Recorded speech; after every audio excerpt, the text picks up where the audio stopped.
When you hear the name Studio 54, what does that do? I'm ready to have a good time. It's where you come when you want to skate. Studio 54, the most famous nightclub of the 70s, was the epicenter of forbidden pleasures and debauchery that were characteristic of the era. However, behind this paradise, there was a horrifying and murky world where absolutely anything was allowed. It was cool to do coke. And everybody was doing it. The venue hid dark secrets and scandals involving children, people being abused, and even crimes that claimed a few lives. This perfect world came to an end sooner than everybody expected, marking the end of an era in the most illegal way possible. And when one of the IRS agents went over to examine them, he found an envelope white powder. Who were the celebrities attending this club? What kind of secret and dark event took place in there? This is the story of Studio 54, the most illegal and shady nightclub in Hollywood. In 1977, an infamously outrageous nightclub called Studio 54 opened its doors in the streets of Manhattan, New York. The building had been built in 1927 and named Gallo Opera House, serving as a theater. Then, in the 1940s, it housed a radio and television studio for the CBS network. The history of the club began when two college friends and entrepreneurs, Ian Schrager and Steve Rebell, decided they wanted to run a nightclub. At first, their acquaintances thought they were crazy to bet their money on that place, as it was located in a dangerous neighborhood. However, they both decided it would be a bohemian club only for the upper class in town. And this ended up being the best bet of their lives. It was Carmen D'Alessio, a publicist working for designer Valentino, who suggested they should buy the place. She put them in touch with influential people of the time, such as Andy Warhol and Calvin Klein, and mailed 5,000 invitations to a select group of people. I had my own mailing list.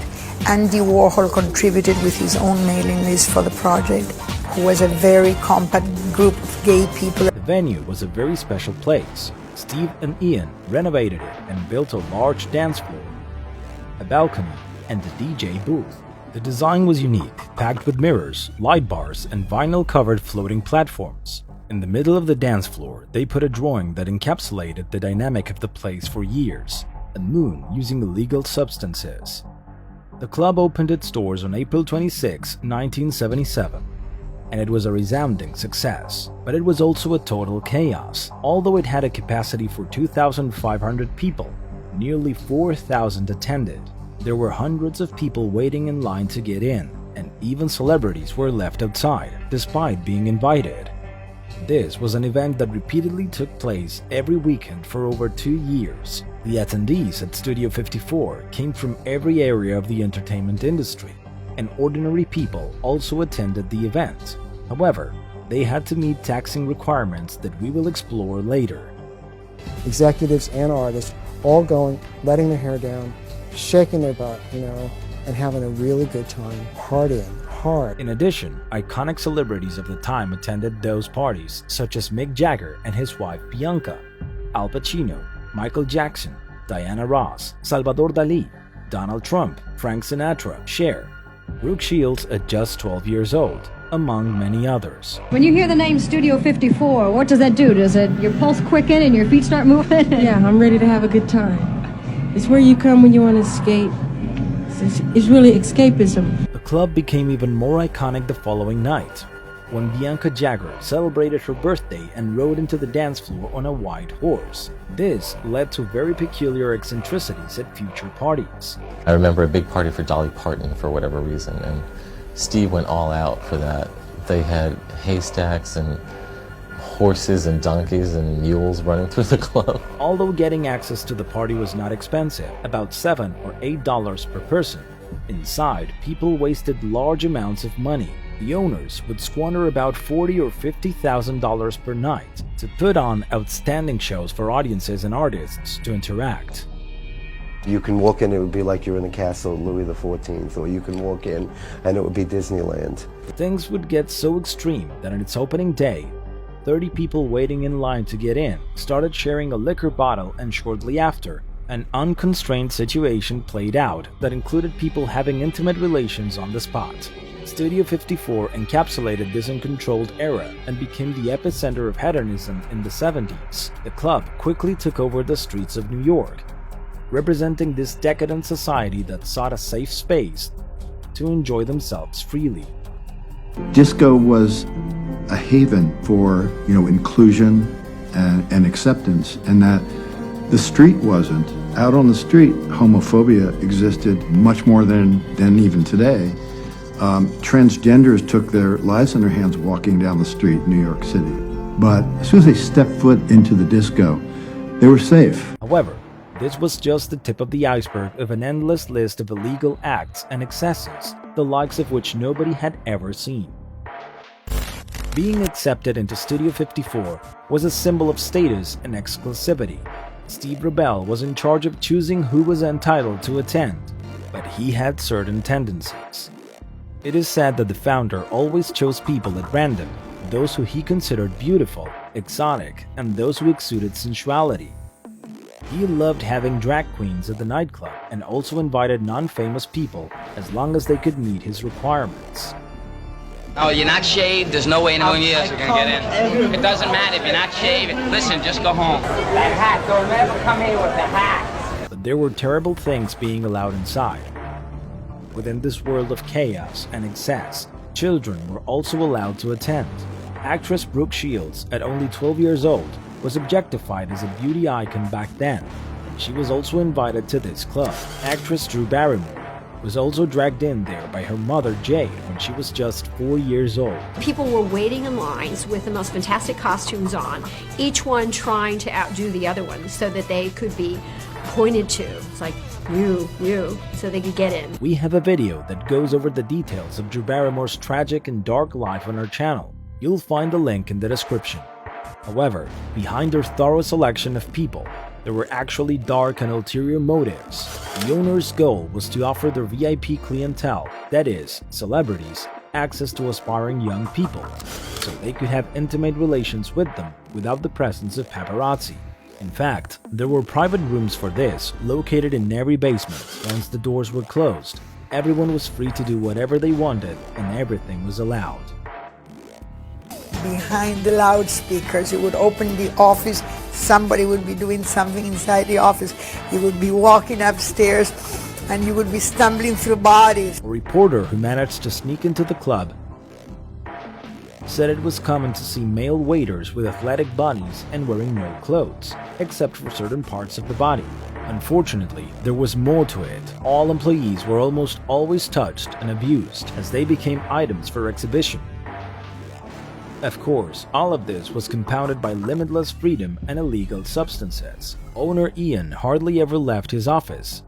On the contrary, Steve would stroll through the club wearing a big coat with his pockets filled with money and illicit substances that he happily handed out to the attendees. The idea of people being sober inside was unlikely. It was cool to do and everybody was doing it, and it didn't matter how famous you were or what a peon you were, everybody was doing the coke. Even security guards were in great danger. People in line would get so angry if they weren't let in that they would go so far as to commit crimes. On several occasions, security guards had to defend themselves from punches, throw themselves to the ground because they were being shot. In fact, they once had to stop men trying to crash their cars into the venue.